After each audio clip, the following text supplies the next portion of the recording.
La natation n'était pas mon premier choix. J'avais envie de devenir le prochain Patrick Roy puis de jouer pour le Canadien de Montréal.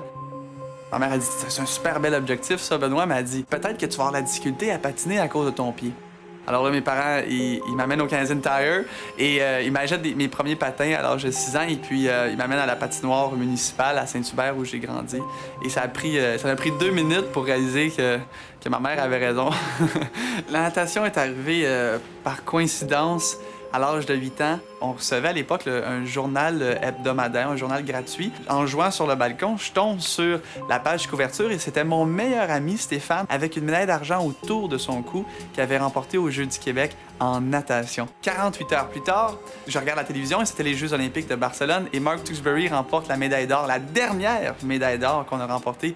Et c'est grâce à ces deux-là que je suis encore dans la piscine aujourd'hui, 20 ans plus tard.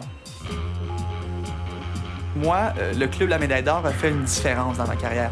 Alors, le support financier, que ce soit par une fondation ou des commandites, c'est vraiment important pour essayer d'aspirer à ses rêves. Ça a été quelque chose d'extrêmement difficile pour moi de réussir à avoir du succès dans mon sport et avoir des bons résultats scolaires. J'ai eu ma première bourse scolaire l'année dernière à l'âge de 28 ans. Ça n'a pas été évident, mais je me suis jamais découragé, j'ai jamais abandonné. Et c'est grâce à des bons organismes et des partenaires comme l'Alliance Sport-Études et RDS.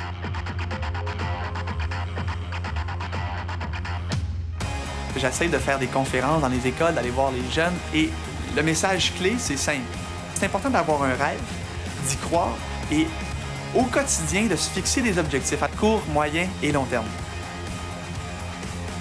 En 2000, en Australie, je porte pour la première fois les couleurs du Canada. Je rentre dans le stade paralympique avec 120 000 spectateurs. Et c'est à ce moment-là, j'en ai des frissons quand j'en parle, c'est à ce moment-là que j'avais compris que j'avais réalisé mon rêve.